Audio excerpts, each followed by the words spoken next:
Today we're making green Thai curry with shrimp and jasmine rice. Rule number one, you always want to drink while you're cooking.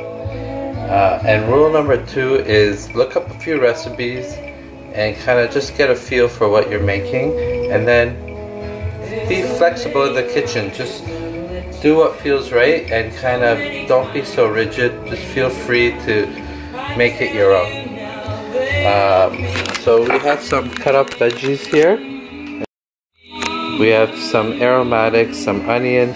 We're gonna preheat our wok, and then we're gonna cook our shrimp ahead of time that I've marinated in some Thai curry paste and red curry paste.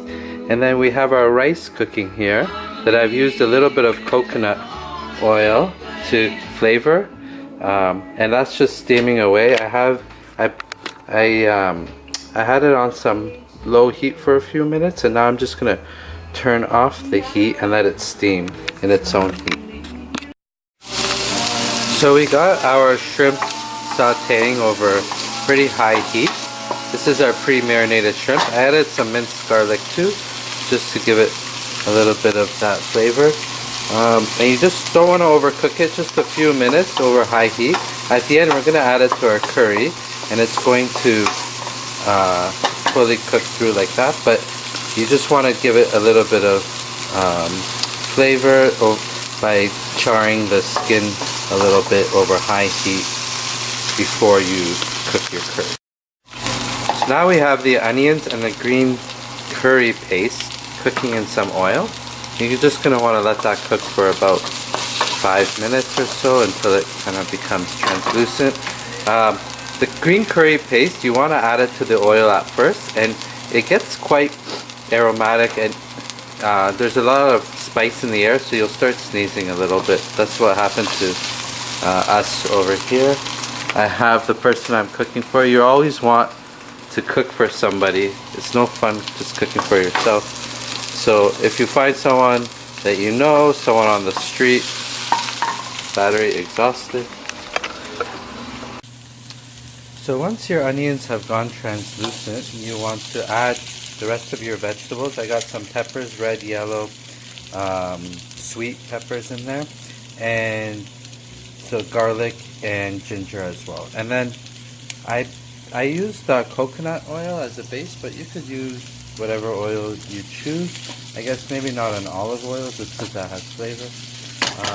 And my shrimp I put off to the side, waiting for this part to get ready. I have my coconut milk. So this is a nice one, this coconut milk. It's very creamy. Just add it after. So I cooked the onions for 5 minutes and then the peppers for another 5. So it's been on the heat for about 10 minutes. And so you just add your coconut milk and you just let it rise. I got the heat on, I don't know, maybe medium. And I also made some chicken stock, which I'm going to add as well. You won't really find this in any recipes, but that's my little thing that I like to do. A lot of it will evaporate away, but it does give some flavor to the dish. You don't have to do that if you choose not to.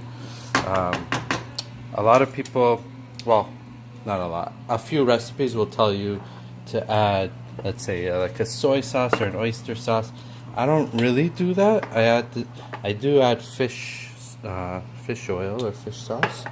I'm gonna add a little bit now and a little bit towards the end of the cooking. I also like to add some heat through chili oil, but I added actually a lot of heat through this chili oil that I like to use. So just depending on how I use this more at the end of my cooking, just to add heat to taste.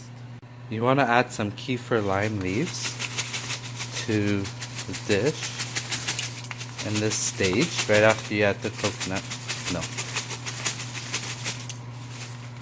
So I'm just letting this reduce down now and letting the kefir lime leaf flavor and aroma just infuse into that coconut oil. You want the heat on medium-high while that happens. And this gives you a chance to have a little bit of a break, maybe have a little drink, have a good time. I put a tablespoon of brown sugar in there too, just to balance out the acidity that I will add at the end through.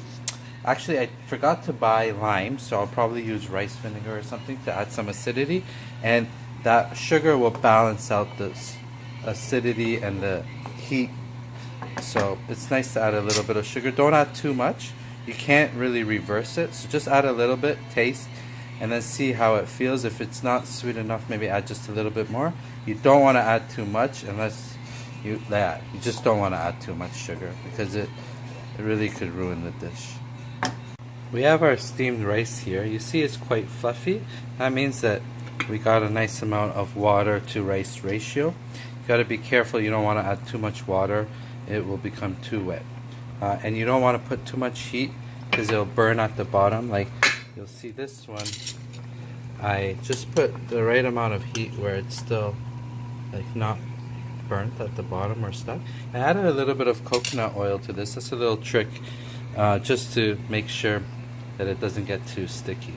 Yeah, and for the rice, about half a cup per person is a good good estimate. I used 1 cup per person because we want some leftovers. Yeah. So we're reaching the final stages here. I've reduced the heat. I have some washed basil that I'm gonna add right at the end. We could start removing the kaffir lime leaves now, but before I do, I just want to taste. I added some rice wine vinegar. Just want to taste to make sure it's got a right flavor that I'm looking for. This is the point where you could add a little more sweetness, a little more heat, a little more acidity if you choose to.